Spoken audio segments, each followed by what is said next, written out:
Je ressemblais à tous les autres qui croyaient au Seigneur Jésus.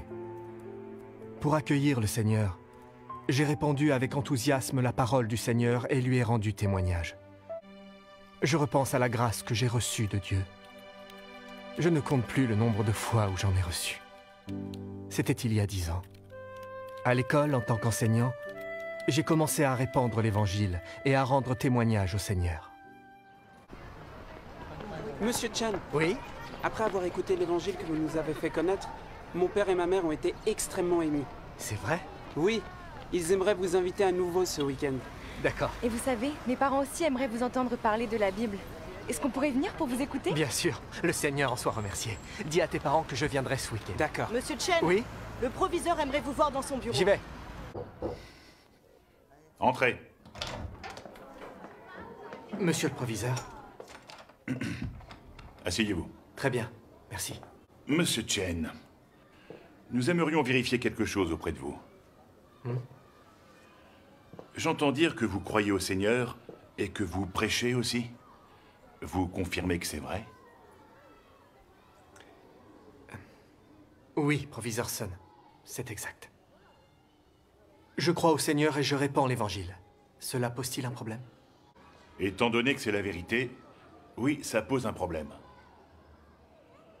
Dans notre pays, il est interdit aux professeurs, aux employés administratifs ainsi qu'aux élèves de croire au Seigneur.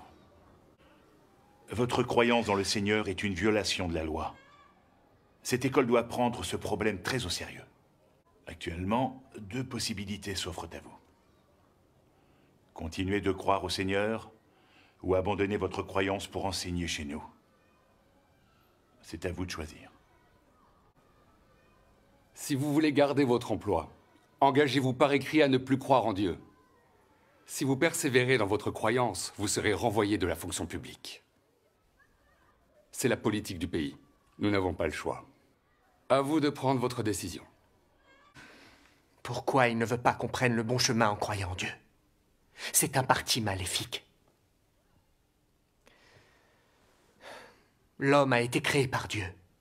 Il doit donc croire en lui et l'adorer. C'est la stricte vérité. Concernant ma croyance, je refuse tout compromis. Même si l'école doit me congédier, je croirai quand même en Dieu. Voilà, j'ai fait mon choix, sans le moindre regret. Monsieur Chen, je vous en prie, suivez mon conseil.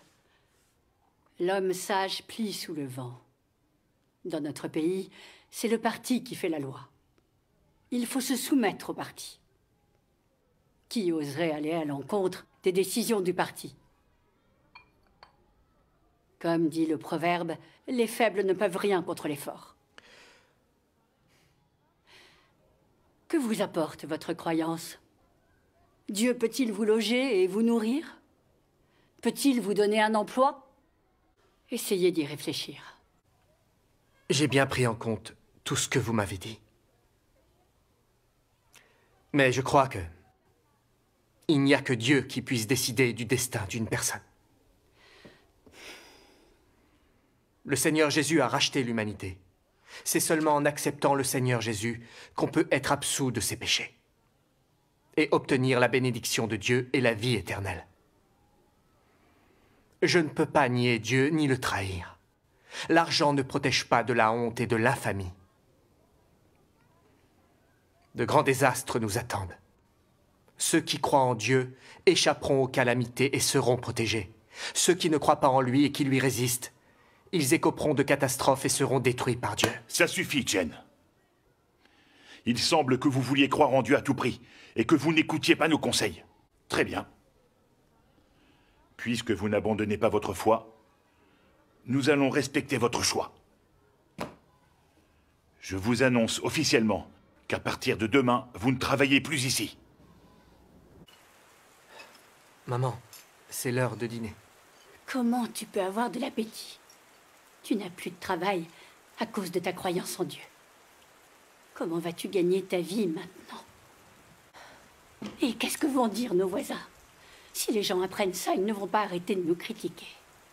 Comment je vais faire pour supporter leurs attaques? Tu as été inconscient. Tu es notre pilier dans cette maison. Tous les membres de la famille comptent sur toi pour survivre. Les décisions que tu prends ne sont pas sans conséquences. On dirait que tu le fais exprès pour me mettre en colère. Je ne sais pas quoi te dire tellement je suis effondrée. Maman.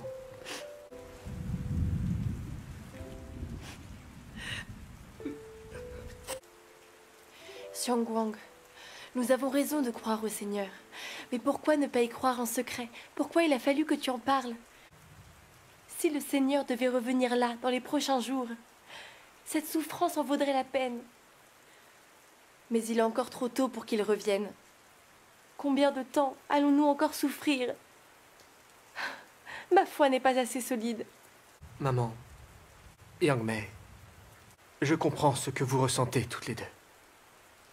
J'ai été licencié par l'école. Je n'ai plus de source de revenus. Et vous souffrez toutes les deux à cause de ça. Je m'en veux de cette situation. Mais comprenez que je n'avais pas le choix. Regardez, tous les prêcheurs qui ont consacré leur vie au Seigneur, Dieu les a récompensés. Ils ont bien vécu, sans manquer de rien.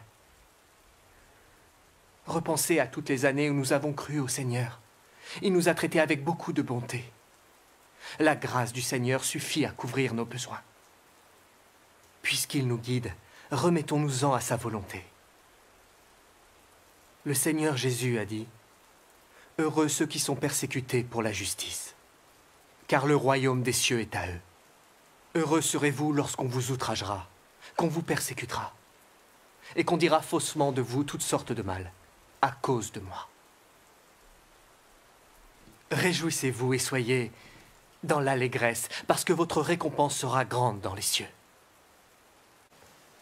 Yang-mei, aujourd'hui, notre plus grand espoir est qu'il vienne et nous enlève dans le royaume des cieux. Ces paroles nous disent que le chemin vers le royaume des cieux sera un chemin de souffrance, accompagné de toutes sortes de répressions, ainsi que de calomnies, et d'arrestations et de persécutions par un régime satanique. Pour ceux d'entre nous qui croient au Seigneur, on ne peut pas vouloir la bénédiction sans accepter la douleur. Sinon, ce n'est pas du dévouement. Et quand le Seigneur viendra, comment pourrions-nous être dignes d'être enlevés dans le royaume des cieux? Comme vous le constatez, les catastrophes naturelles se multiplient. Le retour du Seigneur est pour bientôt. Si nous ne pensons qu'à notre confort, comme les gens de ce monde, sans accepter de souffrir pour suivre le Seigneur, il nous abandonnera face au désastre et nous regretterons, mais il sera trop tard. Maman, Yang-mei,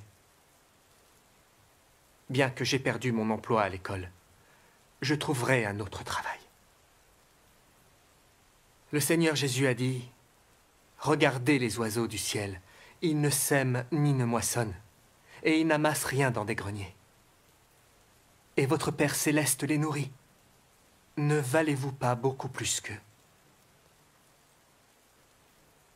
Nous devons nous fier au Seigneur en tout, en sa direction et sa miséricorde, et nous franchirons les obstacles.